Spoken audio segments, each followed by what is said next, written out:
Hello, my name is Renee. Welcome to Joy for the Journey. If you are looking to homeschool your kids, you've come to the right place. I'm going to explain to you step by step how to get started and how to start homeschooling today or whenever you're ready to do so. So I'm going to tell you quickly what the steps are, and then I'm going to talk about them in a little bit more detail. So first, you need to know your state and what the laws are. Today I'm going to be talking specifically about how to start homeschooling in Florida, the state I live in. And it's actually quite simple.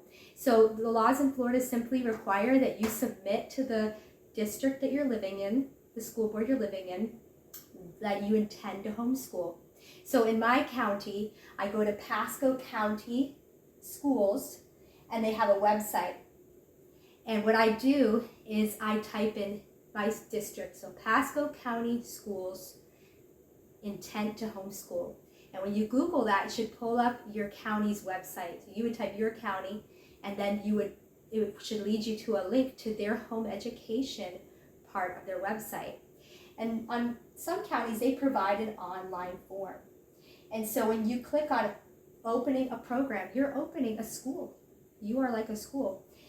They might provide a format for you to print, and you could take a picture of that and email that or send that in by contacting your district school board.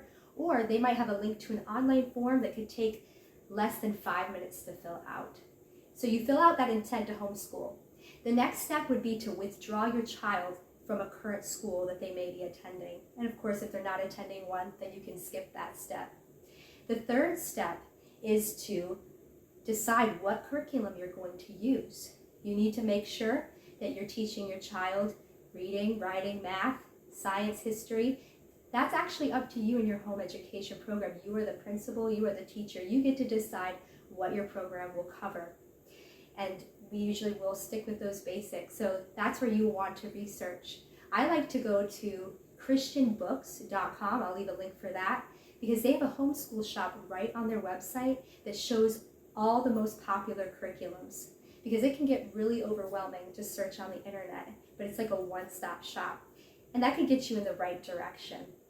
Of course, you're also welcome to develop your own little program, but for first-time homeschoolers, it's especially comforting to have an open and closed curriculum where it tells you each day what you can be doing. And so, of course, you'll need to know what level you think your child is on, and you'll want to pick a curriculum that you think will be a good fit. And you can always change and seek out advice from others. The fourth thing you want to do is decide how you're going to socialize your child, or what opportunities you'll have for your child to be around other people. We know in the homeschool world, it's more than just having your child all day with kids the same age all the time. We have grandparents, we have siblings. They have so many opportunities to get to know and enjoy making relationships with people of all ages. But it will be helpful to your child to have some friends near or around their same age. So there are things like homeschool groups, where you meet with other families to do casual field trips, casual meetups at parks and things of that nature. And then there are things called co-ops.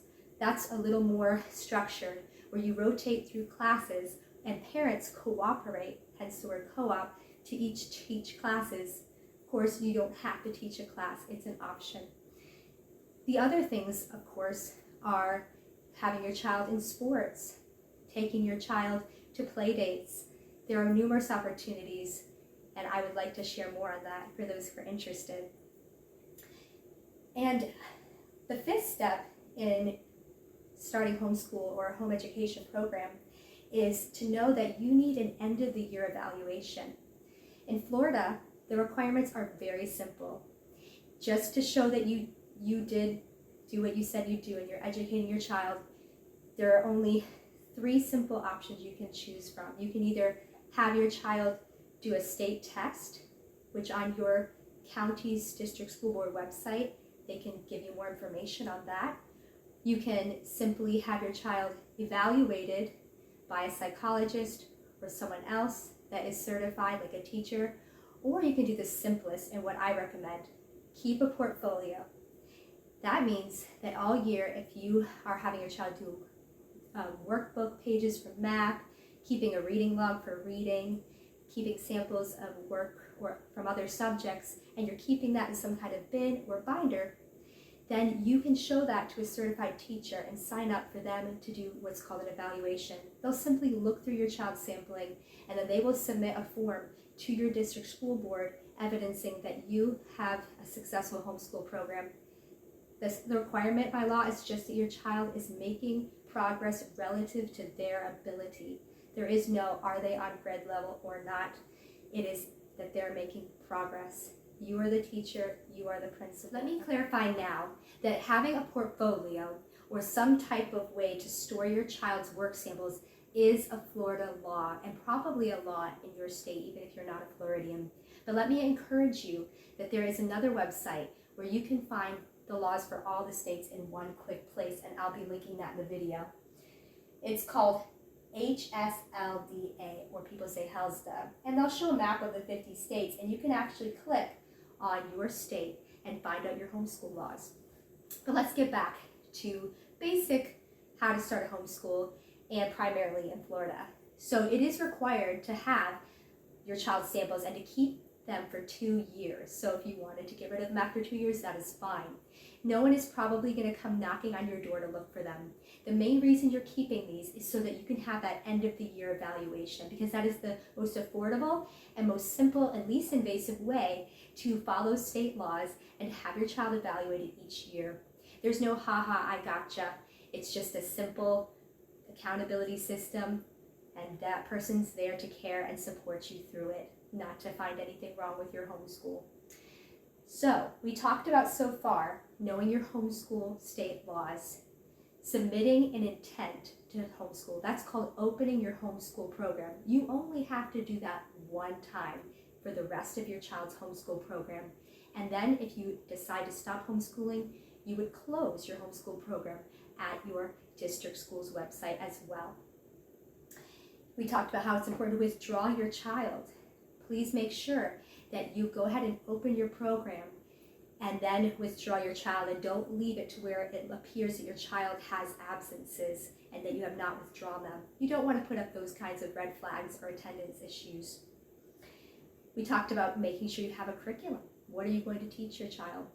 But on that note, give yourself time to transition. It is okay to take a slow approach, to ease into it, to help them to move and transition from a very different setting the public school is to here. Take some time to decide what your homeschool might look like. Talk about it with your child. We can talk more about that later. We talked about socialization. How are you going to do that? And we talked about needing an end-of-year evaluation. That's where we left off. Now here are my other thoughts. Number 6, think about your homeschool space. You really don't need a classroom. You can homeschool from the comfort of a clipboard or a lap desk on your couch. Your dining room table is a great place to homeschool. Some people homeschool at the library or on a picnic bench in their parks or yard. You need to find a setting where you know your child can focus, and where you can focus in the home is usually the best place, and be able to give yourself time and your child time to transition and find a rhythm for yourself. There's lots of help on YouTube, and I'd be happy to support you through that. Let's talk about one final thought. If you do plan to homeschool your child all the way through senior year, keep in mind that especially right now, if you're preparing to homeschool your child and they're a 9th grader, 10th, 11th, or 12th grader, you need to start thinking about, how will my child graduate? I want to let you know that you do not need a private school, you do not need a public school, and you do not need anyone else to give your child a proper diploma.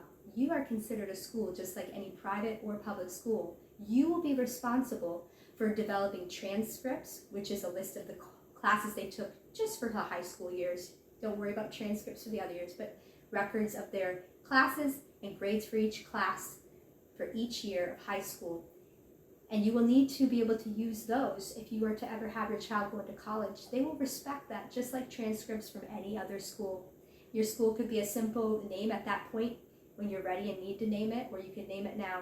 It could be the Mendoza Homeschool, or whatever you want to call it.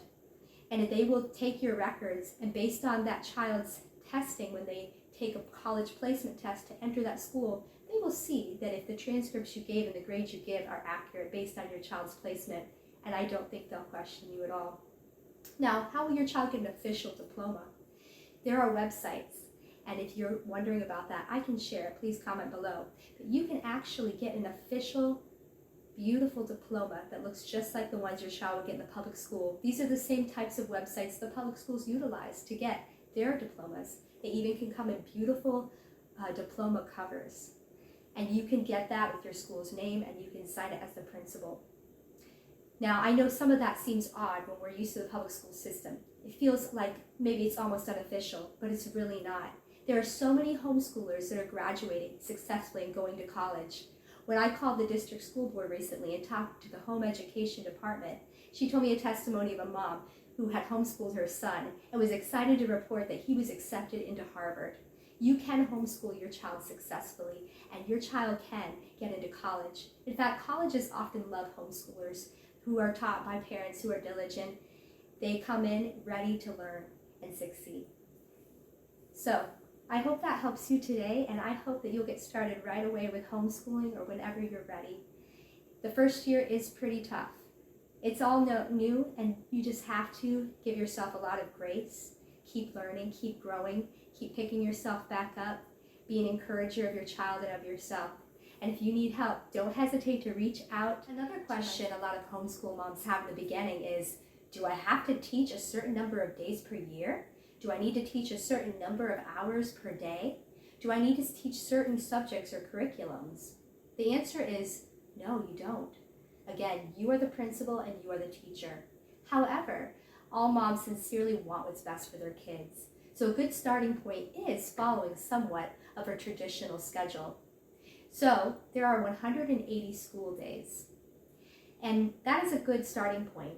But even the home education department in your district recognizes that homeschooling is a 365-day program, meaning you can decide what month you start your new school year. You can decide if you're going to have breaks. You can decide how many hours a day, and even how many days in the year that you will provide education for your child. And learning is happening all the time. I think most homeschoolers are getting more days of school and more learning than any other student, because learning is just always happening when you have that mindset. So if you want to have a good starting point, I would say 180 days of the year. You're not required to keep attendance, but I find it helpful to go ahead and keep a log so that I can see that my child is getting at least 180 days of school. It's not required that your child sits for 6 hours. In the school, they have to keep a schedule that's consistent and teach multiple students at once. It's somewhat of a business. You don't need it to be that way. In fact, in my homeschool, we're done by lunch most days. Especially in those kindergarten and younger years, school can be very quick and short. You are directly teaching your student, and they're getting exactly what they need one-on-one. Things can go much more quickly and be much more efficient. This is our website for our district school board. Opening a program. Online letter of intent form. That means when I click on this link, it will take me to an online form that I can fill out in 5 minutes or less. Look how simple this is. Basic information. This would be if you want to close your program. Hopefully you won't need to do that. This is for evaluators. You don't need to worry about that. You can look here at home education requirements, though, to prepare yourself to just summarize the things I've already explained. Talking about maintaining a portfolio. Very simple. Here's some resources, the Bright Future Scholarship, and things of that nature. Dual enrollment. And if I have time, I will find a link if someone asks or is interested in talking about sports or other things that they would like more information on. So, if you have any other questions that I didn't think to answer, please comment below and let me know. I would love to make a video for you or comment quickly to let you know my thoughts. Really appreciate it if you would hit that subscribe button right now while you're thinking about it. I hope this was helpful to you.